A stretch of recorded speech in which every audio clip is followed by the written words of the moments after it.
With the 2024 regular season coming to an end, we are officially entering into one of my favorite times of the year.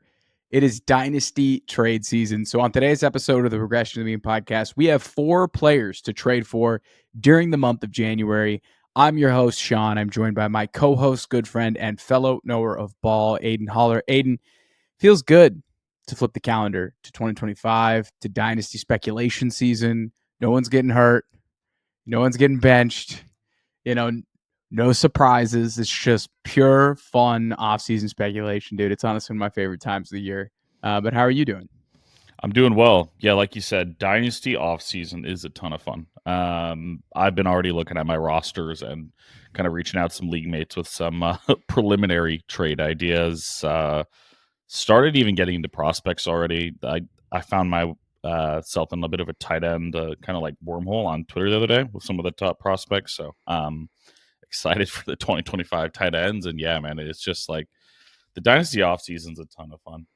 Your draft picks are finally like set, which is really nice. You're kind of just looking at those picks like, if this guy misses playoffs, I'm looking at like a potential early first, or it's a late first. So it's like, it's good to see those numbers next to the picks. Like I've got pick 104 here. This is what I've got for you. And it's, a lot more set in stone. So super excited to get into it. I know a lot of our longtime and loyal Mean Team members love the Dino stuff. So, we're excited to get back into it for you guys. Yeah, it's great. It keeps the lights on. Talk football all off season. Last year during our January buys episode, we targeted guys like Rashee Rice, Nico Collins, DJ Moore. These were some of the guys we highlighted. DJ Moore was a bit of more of a miss, but Yep. The other two definitely were wins. I think I fall in love with certain guys after the season's over, and you really get to look at the full swath of data, and you really get to understand what the 2024 story told us, and gets me really excited for 2025 and makes me better at redraft. So I'm quite excited to dive in today. So the format is relatively simple. If this is the first time you've watched one of our buys or sells videos on Dynasty, we each have 2 players that we're going to be buying in the month of Jan. We're going to break down each buy through the lens of maybe potential rewards of trading through the player and potential risks of trading through that player to make sure you have both the bull and the bear case. And we'll go ahead and give you an idea of what you probably would have to trade up to get said player. Outside of that, Aidan, anything else that the people at home should be expecting on today's episode?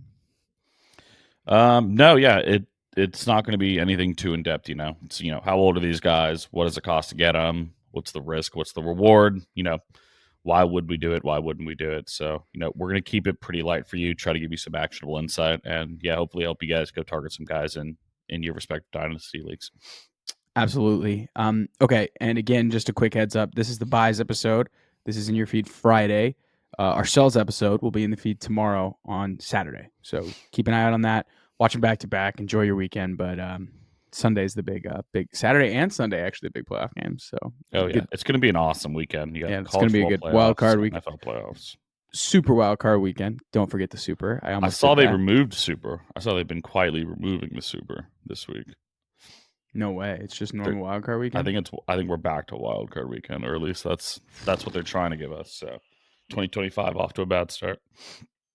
Wow. Okay. Got to adjust the ranks there for wild card weekend. Yep. All right, Aidan, before we dive in though, just a quick kind of higher level perspective on trading in January. I think it's one of my favorite times to make trades. Fantasy is still fresh in our league mates' minds.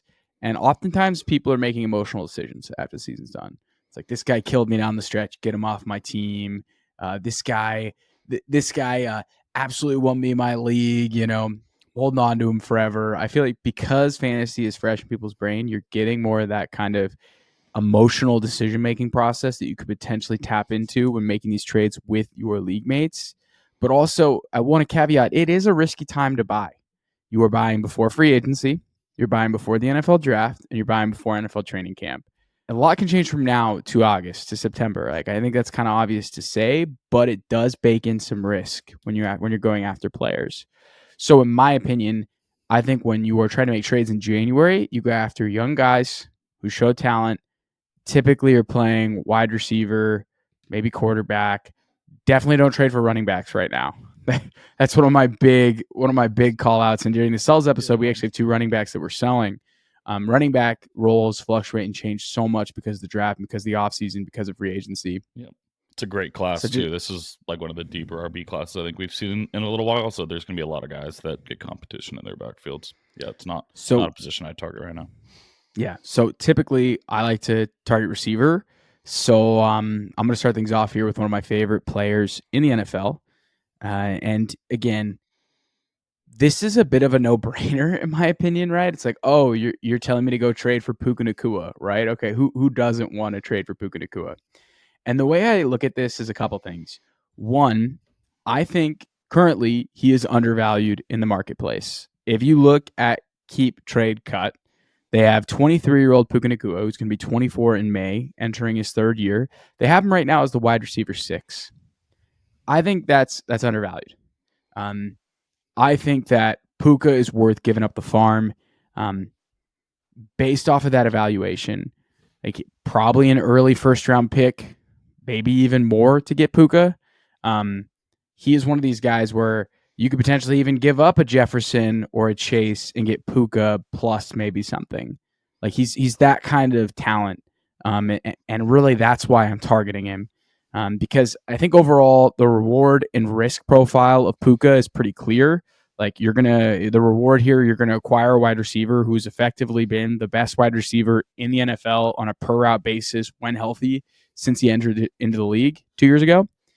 And the risk, okay, he's got some injury concerns because of his playing style. He plays with an aging QB who I would say is pretty offensive line dependent. So, Stafford gets hurt or if the O-line starts to get banged up, it does impact Stafford's ability to get his receivers the ball to an extent. But outside of that, there just isn't a ton of risk for the reward that you're going to get. And I think the reward, Aidan, is just ridiculous, man. Like if you look at some of the pros in his profile, so he's been the best wide receiver in the league from an efficiency standpoint in the 28 games he's played in his career. If you look at his per route stuff, right, he leads Justin Jefferson, A.J. Brown, OBJ, Debo, Tyreek Hill, Jamar Chase, Mike Evans, Chris Olave in targets per route run, yards per route run, first downs per route run, fantasy points per route run. And this is going back all the way to 2014 on the per route metrics. This guy has been a Justin Jefferson level talent since he stepped on the field after being a 5th-round draft pick from BYU.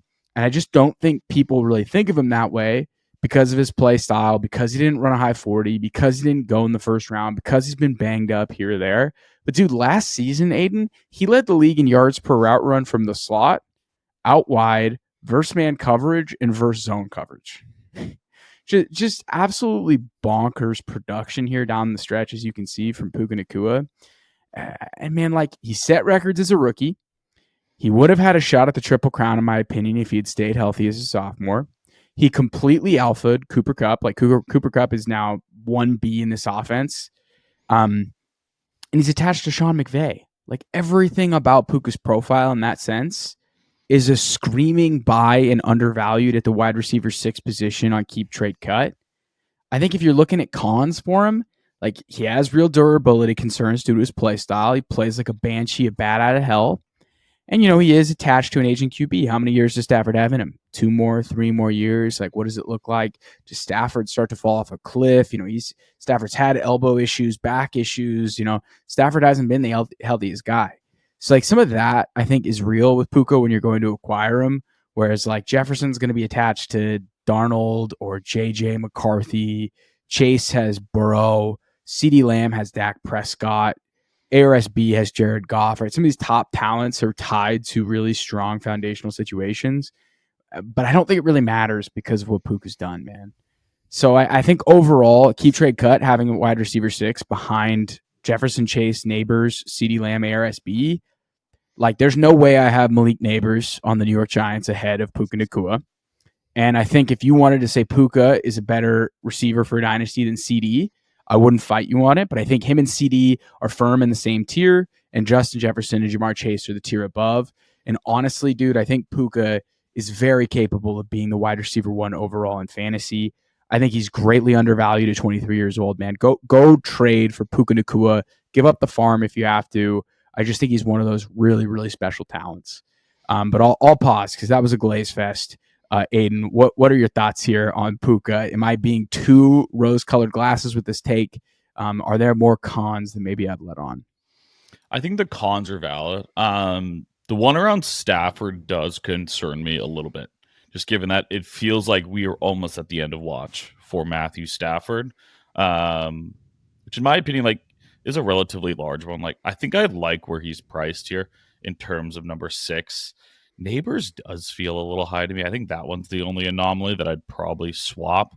I'm fine with going Neighbors behind these guys. Like, Neighbors at the wide receiver 3 feels a little like there's really no QB plan on the way for Malik Neighbors. So, like, for that one, I'm like, bump them down. ARSB and CD, I think, are very deserving. 2 guys that absolutely show up attached to good QBs, like you mentioned. This one isn't going to be cheap, though. You're probably, it's at least one early first. You're probably looking at 2 first-round picks or players in the equivalent of it. Like, let's just type in Puka for an early first. I mean, it's CeeDee Lamb, Brian Thomas, Patrick Mahomes, Justin Herbert. Like, these are the players that are saying are even trades for Puka, like pure superstar status. I think Like CD's 2 a pretty firsts. even swap in my opinion. But yeah, like, you're probably looking at 2 firsts for this one. So it's it's not going to be cheap. But I'd love to own Puka. I think, like you said, Cooper Kupp is definitely aging and heading in the wrong direction. I wouldn't say heading in the wrong direction, but the best years of Cooper Kupp are certainly behind us. Sean McVay, like we know, is an absolute mastermind. I don't see him going anywhere. I know there's always weird rumors around the Rams, what feels like every offseason in terms of like McVay hanging it up or getting traded. Like, it feels like that team is always, kind of a big question mark. And then they show up, this year, I thought it was over. A couple weeks in, they reel off, just handful of wins back to back to back, win the division, and cruising into the playoffs. A team that I think could beat the Vikings. So I like it. The underlying metrics support Puka and like how legit he is. I was a little skeptical after the rookie season, just given it felt like there was no one else in that offense, and the target share and just like funnel was quite wide. But he proved it this year. I think, yeah, if he was healthy all year, he's very likely a top wide receiver, a top 5 wide receiver in fantasy. So, yeah, this is a guy that I'd love to have on my team. If I had an excess of draft capital or even, a wide receiver and, call it, fringe wide receiver ones and like the, around 10 or even 15, package that with a one get up there, I think, it'd be an interesting move to make. I doubt Man, your that'd be I doubt your wild league to mates are trade him for selling Puka Mahomes. though, which is the hard part here. Because if I had You'd Puka have Nacua, I'm not trading. you would have to do something like you have like a elite wide receiver. So say you have a CeeDee Lamb, and you're trying to flip Puka and CeeDee Lamb like straight up and get something back.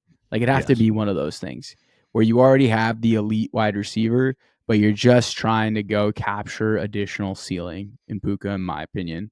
Like, that's Yeah. how I would make that trade. Because you're not And I doing think it I just for picks. There's no way you get away with it for picks. Like, picks and alone. no. I mean, you could do 2026 picks, which I think have more value right now than 2025 in a sense. But no, I mean, it's just, dude, I would trade if I had Malik Neighbors. I would trade Malik Neighbors for Puka and probably try and get more back. Like, if you look at this trade, right? If we go to the trade calculator I'd give and up we Neighbors see for Puka easily. That's Malik pretty easy for me Neighbors, personally. Not we go Washington. Neighbors here, okay, and Puka, and then let's see what we suggest back. Nothing crazy in terms of what you can get back, I guess, but like maybe you get a second round pick, right? So you could do mid 2025 second. I would do that. You're essentially just getting Puka plus. And Yep. like Neighbors is sexier because he was drafted so high. But like that's the whole thing. Puka wasn't drafted high, but he literally has everything you want in a wide receiver. He does it. Yeah, I Just a agree. beast, man. Just a You're gonna have beast. to get creative to get him. Out of all the guys we're buying, this is definitely our most expensive asset. Look, we're going luxury shopping this offseason for the boys, but I've got a bargain bin receiver too. A little I bit later in the I do all episode. or not bargain bin. I have a guy that used to be up near Puka, without spoiling it yet, in terms of where he used to be ranked in Dynasty, how the mighty have fallen. But before we do that, I want to get into a guy that I love. Yeah, I think makes a ton of sense to buy. I forget if I outlined it on the show last year in the off season, but Baker Mayfield, in my opinion, is a very similar buy to Jared Goff last year. He's not, a top 5 QB in terms of keep trade cut. This guy's about to turn 30 years old this offseason, going into his 8th season. So, a bit older than Puka Nacua, obviously, but currently ranked as QB 15 in keep trade cut. And in my opinion, that almost feels a little too low for Baker. It took a little while for Baker to find his way in the NFL, but it finally feels like we're seeing, that Heisman winner, that, overall pick in the NFL that we were promised with him, and, has just been absolutely unlocked in Tampa Bay. Just looking at the stats here, coming off a QB4 finish this year, QB10 the year prior. So, really found his footing here. Then you look at the offensive core. There is a chance that Cohen's leaving. So I think you got to factor that in. We could have a third offensive coordinator in as many years, but I'm not as worried about that anymore. It feels like there's a plan in place around Baker and that infrastructure to kind of keep that continuity. So Mike Evans is likely going to return. He signed that extension last offseason. Chris Godwin will be healthy for the start of the year. Jalen McMillan has looked awesome down the stretch. Looks like a really good 3-headed monster there. Cade Otton's a phenomenal tight end. I think he's probably valued somewhere around, top 10 tight ends in Dynasty, maybe just outside of that. Bucky Irving, holy shit, man, what a revelation we had with him. And then Rachaad White, as much shit as he gets, still a fantastic player. So I love the core around him. And then, just looking at Baker Mayfield's stats, like this was by far and away his best season. 4,500 yards, 41 touchdowns through the air. Had a nice rushing output too, which I think even adds a bit more value to him. His previous high for rushing yards was just about 160 coming into the year. He more than doubled that, 380 yards with another 3 touchdowns on the ground. So this is a guy that, in my opinion, just like embodies the Tampa Bay Buccaneers, like really the heart and soul of that team. And it feels like we're just getting into his prime. So you look at what you probably have to pay to get him. Probably looking at a mid to late first, which in my opinion, I would do in a heartbeat. If my roster looks pretty good and, I'm in need of a QB, I love Baker Mayfield. I think this QB class is not one I would not want to be spending my picks on QBs this year. I think this year I want to be spending them on running backs, tight ends, and wide receivers, even as light as the wide receiver class is.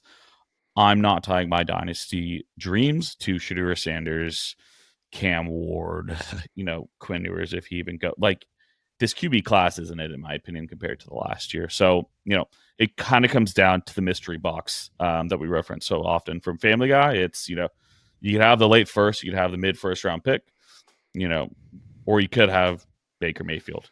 I think you're kind of hoping that pick turns into Baker Mayfield, and I'd rather just have Baker Mayfield. This feels like a guy that is going to continuously be, right around that QB 10 or even better going forward, as we saw this year in fantasy. And I want that on my team. I think it's just a nice anchor and a really, good bet to make with Baker Mayfield. Yeah, I mean, if you look at some of the guys that he's around on keep trade cut, QB 14, so he's ahead of Brock Purdy. I think they're very similar players. I think so too. Michael Penix, QB 16, Jared Goff, QB 17, Kyler Murray, 13. You can make an argument. I do love Kyler, but Baker has been much more consistent and effective, especially. Probably rather have Baker right now. I'd rather have him over Bo Nix. Yeah, I mean, you look at some of these guys, and you could talk yourself into trading for Baker over them. Yep. What's interesting too is like looking at guys that he's similarly comped to, just like value adjacent overall players, like in a similar tier as Kyron Williams. That would be an interesting trade. T. Higgins, I would not trade him for Rashee Rice. Would not do that. JT is super interesting. Jonathan Taylor. Because you'd be getting out of an aging running back potentially and getting Baker Mayfield, who I think is going to be entering, and I'd say he's entering his prime. Age 29, 8th year in the league. Yeah. And again, the Bucs offensive line is so improved. They brought in Graham Barton, and it made a huge difference to their overall run game.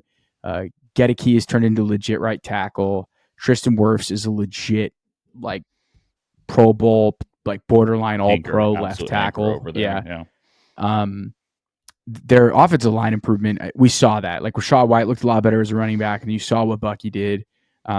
They have Mike Evans. Who knows what happens with Chris Godwin? They have Jalen McMillan. They have the answers. It seems like when you guys got hurt, it was Cade Otton, it was Bucky, it was Rashad White. Like they kind of just made stuff work. And they play in a terrible division, so they're always going to be in it. And yeah, it's getting a little better. Like, Bryce Young looked a lot better down the stretch.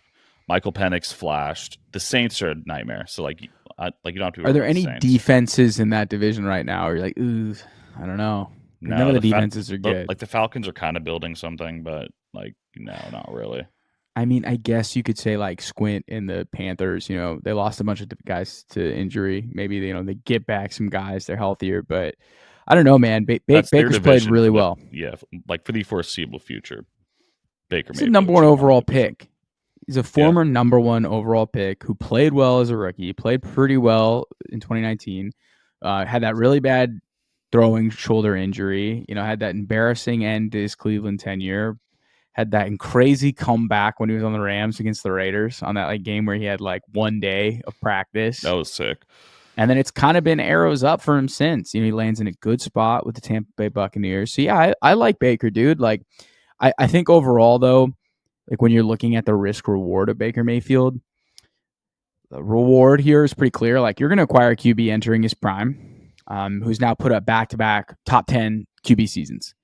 The risk though is you're potentially acquiring a QB coming off of a ceiling season, who will likely be on his third offensive coordinator in 3 years.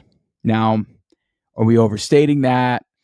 Are we overthinking it? That's the question, right? So that degree of uncertainty is there, but if you're giving up a mid to late round first, that's already uncertainty there. If you're giving up Michael Penix, that's already uncertainty there. If you're giving up Brock Purdy, there's already uncertainty there, right?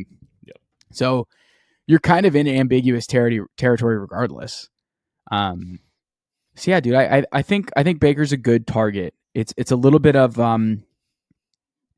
no, I wouldn't even say it's a missionary pick. I'd say Goff is more missionary than Baker. Baker's kind of chaotic, fun, bro. Yeah, Baker's fun. He's running around, getting in the middle of scrums. No, Baker's a fun pick. It's a guy that I want on my roster. It's just love Baker Mayfield. Great story in terms of how things have turned around for him. He's gonna get paid too. I think he's got 1 or 2 years on that short deal they got. He'll end up getting $50 million for sure. All right, man. Moving on to our third buy, Aidan. We're going to keep you in the seat here. You're going to go back to back. So that might have been a buy high. This is going to be a classic buy low. So tell us why you're in on Jaylen Waddle right now. Yeah, so this is the guy that I hinted at. There was a time not too long ago when Jaylen Waddle was a top 5, top 10 Dynasty wide receiver after, an absolutely blazing start to his NFL career. So just kind of taking a step back and looking at it from a high level. Jaylen Waddle is currently 26, turns 27 next season. Very young, going into his 5th year. He's currently priced as the wide receiver 25. If you look at Jaylen Waddle's career, back to what I was mentioning there, wide receiver 13 and wide receiver 8 through his first 2 years. Just absolutely phenomenal. Guy taken 6th overall in the NFL draft. Absolutely showing up and giving you wide receiver 1 production through his first 2 years, but it's been a bit of a sludge since then. And I think a lot of that is maybe his fault, maybe some of the factors around him. Injuries. I'd say injuries. Dude, on a point per game basis, 2023, he crushed. He played 14 games and had 200 fantasy points. That's a good season overall. Yeah. Maybe it doesn't show up at the end of the year as his overall wide receiver 34 finish, but you got big weeks from Jaylen Waddle in 2023. So I'd say 2024 is really was just a bummer. Yeah. And I think going back to what Shaun said at the beginning of the show, I think you can kind of take advantage of emotional owners in your league. I think if I'm a Jaylen Waddle owner, which I actually am on one team, it's been frustrating. The last 2 years have been frustrating. There's really no way around it, given how he started his NFL career and, what's happened lately. It's, been pretty dark, but in my opinion, there's still a lot to like here. We saw the first 2 seasons, so we know he's a good NFL player. This Dolphins offense under Mike McDaniels is gonna be good. They've proven they can be a top unit in the NFL when healthy. And then looking at the end of this year too, Shaun, if you want to scroll to his last couple of full weeks here, 28.4, 11.3, 20.9. Like, he didn't play the last couple of years or last couple of weeks of this season, but like we know that wide receiver is still there with Jaylen Waddle. Big question mark though, in my opinion, is Tua. I think we all know that. The Tua concussion pretty much zapped everyone in that offense. Devon Achane made it out okay, but Tyreek Hill with an absolute stinker. Jaylen Waddle, absolute stinker. The concussions are an issue, but if we get a full season of Tua again, like it's wheels up for Jaylen Waddle. Not to mention, we've got Tyreek Hill like publicly trying to force his way out of Miami. If Tyreek Hill is not in that offense and Jaylen Waddle slots into the wide receiver one, so again, we're kind of playing the, are we trying to beat the news? If you traded for him now and Tyreek Hill gets traded, his value is going to soar. There's no doubt about that. They're not going to bring in another alpha, in my opinion, to replace that Tyreek Hill role. I think Jaylen Waddle slides into one. We're probably trying to find someone in that two. Draft somebody. It's very hard to, like you're not going to find a Tyreek replacement, but Jaylen Waddle has a lot of the same skill set. So there's a lot to like. There's a lot to be sour about. But in my opinion, this is a great buy low. You're looking at a late first, maybe even an early second, depending on how how down on him your owner is. I wouldn't take a second for him. This is probably someone I still want a first round pick for, just given what we know he's capable of. But I think the talent profile matches up with a lot of the top receivers. The production just hasn't been there the last 2 years. Look, I'm going to cape for Jaylen Waddle. He averaged 15 points as a rookie, 15 his sophomore year per game, and then 14 his third year. So it was pretty similar. He just was banged up, right, which impacted his production.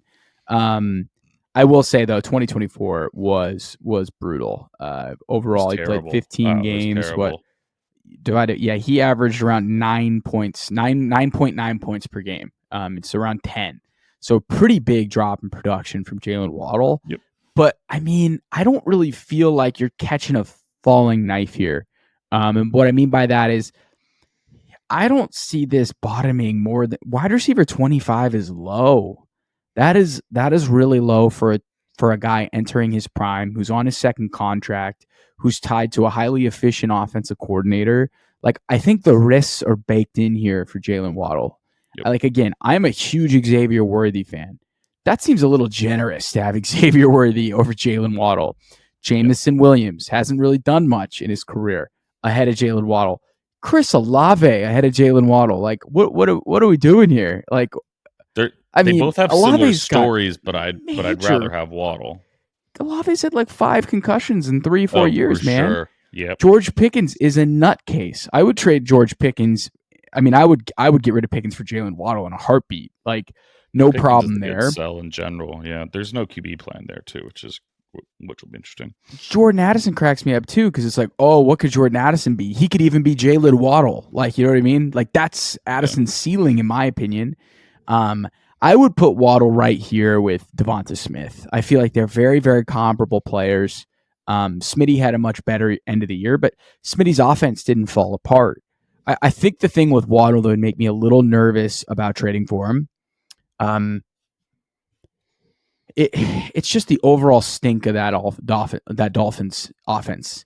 It kind of feels like they got exposed. They had the whole cheat motion thing. It unlocked their entire offense. They had a full healthy year from Tua, and we saw a ceiling season for that entire offense, right? You saw Waddle be a great wide receiver too. Cheetah has the best year of his career.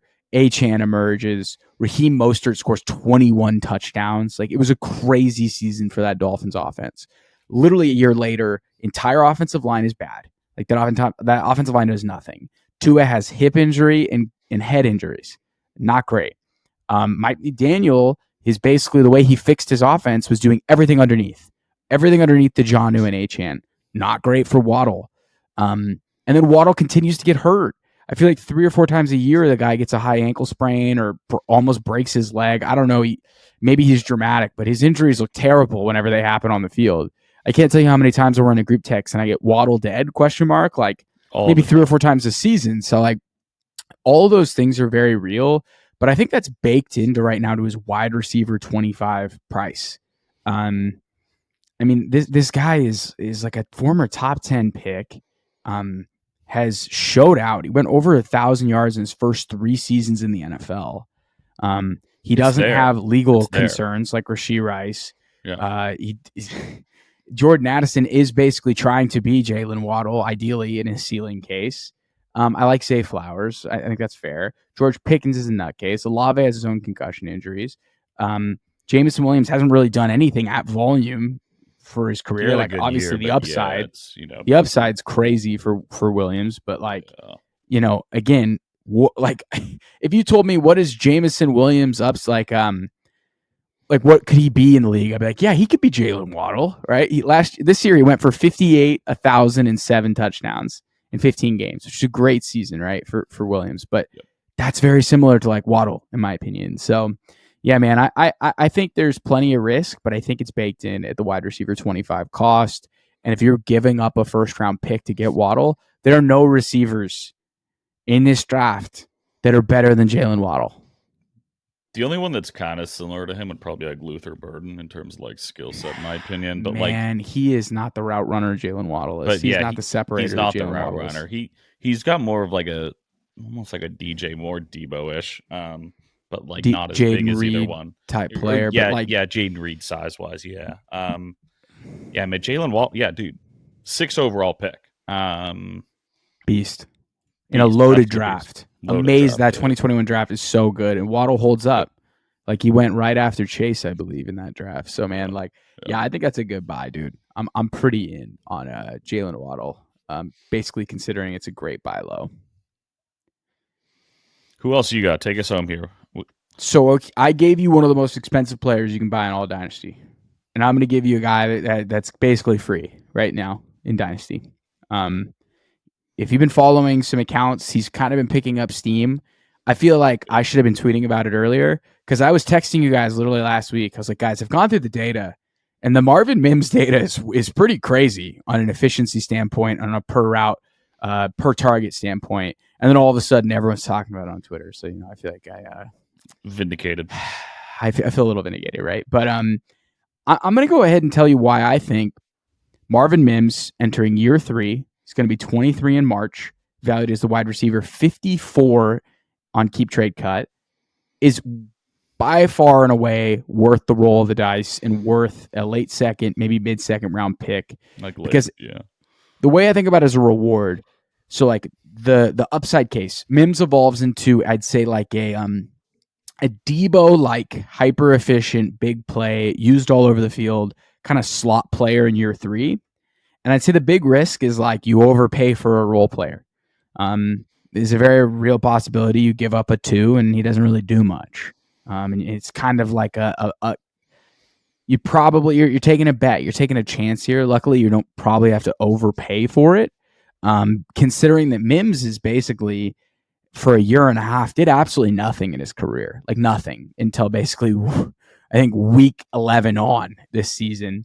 Like, in terms of Mims, when he was coming out of college, out of Oklahoma, Matt Harmon over at Reception Perception, he comped him to John Brown and T.Y. Hilton for his ability to win vertically and beat man coverage. And what's so funny is Mims has shown none of that. He has not shown the ability to beat man coverage so far here in the NFL. Like Harmon had Mims with the 2nd lowest success rate versus man coverage and the 3rd lowest versus zone in the 2023 class midway through the rookie seasons. Basically, it was Mims and QJ were like 2 of the worst separators in the NFL in that draft class in 2023. Mims, when he got on the field, he was okay, especially as a rookie. He was definitely unpolished. He didn't run the right routes. He couldn't necessarily link up with Russell Wilson. But when he did get the ball in his hands, the underlying efficiency metrics weren't bad. He had like a 1.6 yards per route run as a rookie, which is definitely not bad. Like not like super concerning stuff, but he just wasn't getting playing time. But one thing worth noting in Mims's profile, especially as a rookie, he did end up making the Pro Bowl as a punt returner. So like we are getting like early signals in his career that this guy is good with the ball in his hands. And when you get to year 2, it's a tale of 2 halves. Like Aidan, these splits are crazy. Weeks 1 through 10, this is not a typo. He had 69 receiving yards in the first 10 weeks of the year. Yeah, he had 0 TDs. He didn't play at all. His yards per route run was 0.78. He ran 23% of the routes. He had a 6% target share. He averaged 2 fantasy points per game, weeks 1 through 10. Yep. Weeks 10 through 18, 434 receiving yards, a 4.67 yards per out run, 6 touchdowns, a 13% target share, and he only ran 35% of the routes, dude. He was still like a part-time player. But when he was on the field, he saw 33% targets per route run, and he averaged 15.5 fantasy points per game. He was basically the second best per route wide receiver in terms of efficiency to Puka Nacua. Now, like, I don't know what year 3 is going to bring. I don't have a crystal ball. But what I do know is that Mims has clearly found a role as a slot wide receiver in this offense. He's explosive with the ball in his hands. He made his second Pro Bowl as a punt returner, by the way. And when given the opportunity, he does well. So I think the next big step for him is going to be consistent playing time. You know, he's not going to continue to score 15 fantasy points per game on 35% of the routes. Like, that's not sustainable. That's an amazing stat, but it's not sustainable.